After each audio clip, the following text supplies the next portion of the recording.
Hey everybody, and welcome to a how to play video on the Voyages of Marco Polo. Now this is a fantastic game by Daniele Tascini and Simone Luciani, who are two of my favourite designers. If you want to listen to my full review, then check that out on my channel. This is just going to be a how to play video. Okay, so this is what the board of the Voyages of Marco Polo looks like. You've got all these different spots in this huge map of Asia, and the setup is going to be like this. So you're going to put all these different wooden kind of tiles on all these big cities such as Alexandria and Samarkand, and also a card on each of these ones that fit.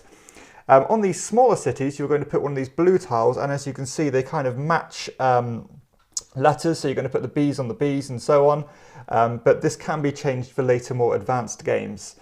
So that's going to be how the map's going to be set up. You've also got these black dice here that stay on this spot here.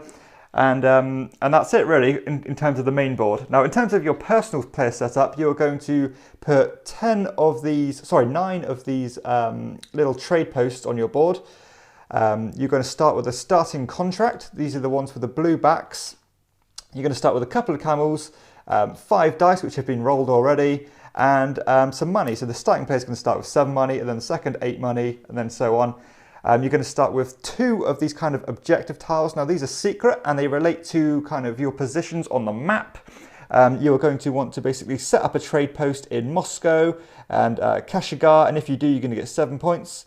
And the same again with these 2. If you get a trading post in Xi'an and Samarkand, you're going to get 4 points. But also if you get maybe 3 of the 4, you're going to get 6 points, or all 4 of them, you're going to get an additional 10 points.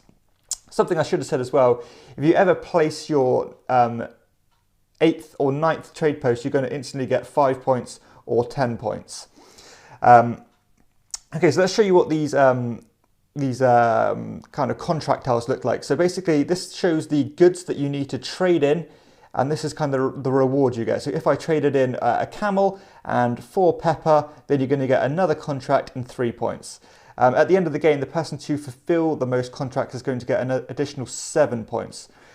Every player is going to get a unique player power as well, but I'm going to go into those in more detail in a bit because they're very kind of interesting and dynamic, and I kind of would like to take a bit of time to explain each one. Okay, so it's a worker placement game that uses dice, as I said. You've got all these spots on the board. So this bottom half is kind of where your worker placement spots kind of start off. So you've got very basic spots here. These green ones here are basically ones that only one player can use, and the blue ones are ones that can be used multiple times. But there will have to be like a little fee paid to jump on those blue spots after other players, if that makes sense. So this one here basically shows that if you place a dice here, then you will get 1 good of your choice and 2 camels. But the thing is, if you place say a 3 here, then the next one, or the next players, will have to at least match or exceed that value of the dice. So so these kind of need to ascend to keep using that power. The main kind of place where you're going to collect your resources here in the market, and as you can see, each column kind of relates to a die number, and each row is a different type of good. So you've got your camels, you've got your pepper, you've got your silk, and you've got your gold. So how this works is, say I placed 1 dice here. So as you can see, there's only 1 spot for 1 die, and I placed a 3. So that would show that I've got 3 on the camel row, so I'll take 3 camels, and so on. Obviously, if I got a high number, I would get more goods in return. Now these other spots here, so say I put 3 of my dice on here, like this, I would take obviously this row here, but the column I would take is the lowest of the dice. So I would take the 3 dice, the lowest being a 3, so I would get 2 gold and 2 camels. So that's how they work. If someone else wanted to jump on top of me, so say for example, the blue player wanted to use this worker spot after, they would work in the same way. So they got 3 dice, the lowest being a 2, so they'd take 2 gold. But also they'd have to pay the amount of gold equal to the lowest die. So they'd have to pay an additional 2 gold to the bank. So that's how those spots work. You've got this bit of the board here, which kind of dictates how you're going to travel around the map. Now it takes 2 dice, and the lowest of the dice is going to dictate how far you go. So say I placed my 2 dice here, like this here. 2 dice, the lowest being a 3. So I can go up to 3 places and I will have to pay 12 coins to do so. And so what I'm going to do is I'm going to start like this. My starting guy starts in Venetia. And as I said, I can move 3 spaces, so I could kind of go 1, 2, 3 if I wanted to. These little oases here is kind of a bit of a stoppers, and they slow you down a bit because you have to stop them on the way.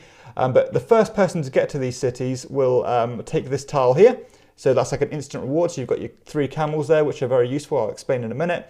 But also, if you end in a city, you'll place one of your trading posts in that city. So these are going to be gone. And then you would put your little trading post here just to show that you have claimed that city. And that also unlocks a further worker placement spot you can use. So say, for example, this one here. If I placed my 3 on there later, that means I can trade in a camel and a silk for 8 coins. And because I placed my 3 on there, I can do that 3 times. So that's how that works. The smaller cities work a little bit differently because they give you kind of a rolling bonus. So at the start of every round, which is this exclamation mark symbol, you're going to get 3 camels. Or for example, you could get 3 points or so on. So those are kind of really kind of your engine building kind of cities. There is also an additional rule on Beijing. You're going to want to get to Beijing as quickly as possible because the first person to get there is going to get 10 points, and then the second 7 points, 4 points, and 1 point, and so on. Also, if you don't get to Beijing at the end of the game, you're not going to score any additional points for your resources you have at the end of the game. So that's another way you can get points there. Something I should say as well is a lot of these roads have kind of additional fees on. So say, for example, this road here, it will cost an additional 7 coins to go across there, or an additional 3 camels to go across this road. So you've really got to balance your resources and make sure you have enough to travel those roads. So that's how travel works. The other spot on the board here is these contracts, and these are obviously how you replenish your contracts. So for example here, I could place I place another 3 on here. I could take up to 2 contracts from a 3 or below. And obviously if I placed say I had a 6 and I placed it on there, then I've got more options because I can take a 6 or below. And additionally, if I take the 5 or 6 contract, you get an additional little reward straight away. So you get 2 coins or 2 camels, 1 coin or 1 camel.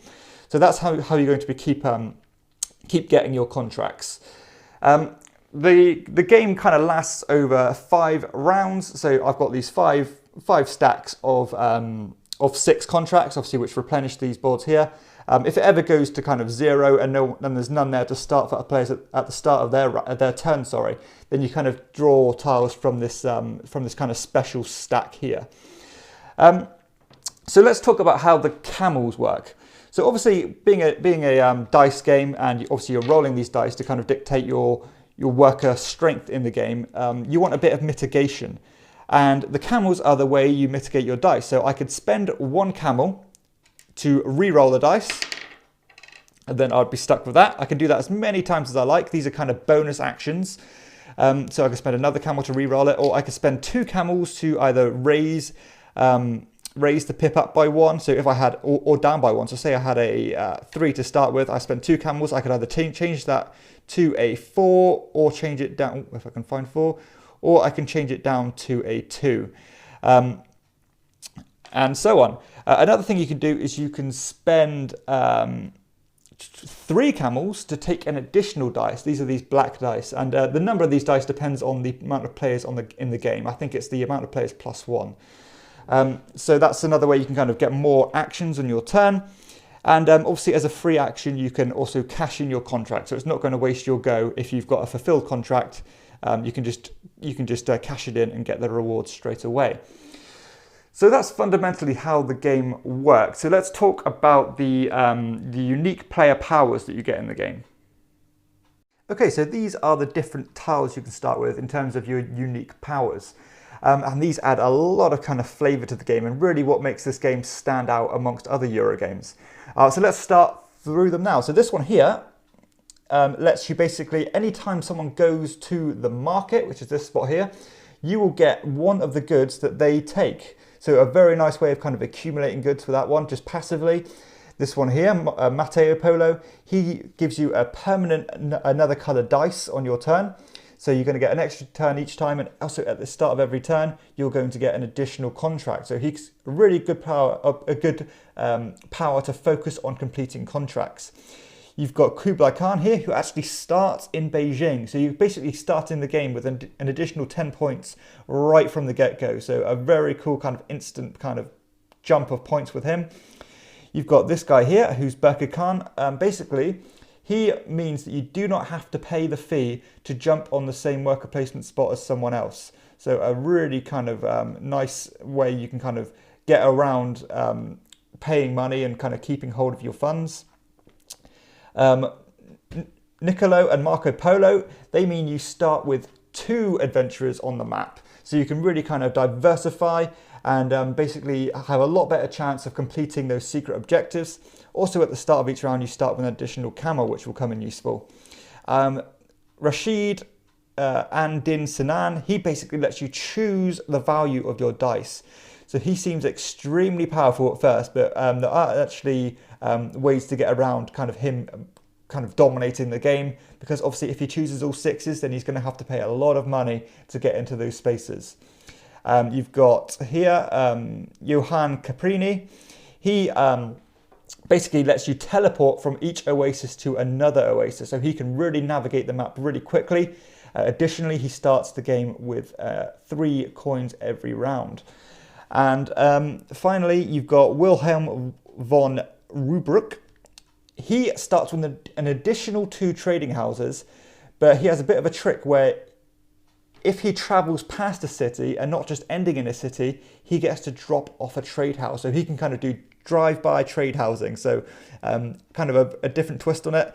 And also, if you get all of your 11 houses put down, then you get an additional 10 victory points at the end of the game.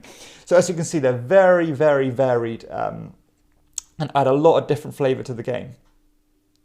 Something I should have mentioned as well is these 2 additional worker placement spots here. You've got this another spot here where you can just simply take 5 coins. But obviously, if you're not the first in there, you're going to have to pay the additional fee.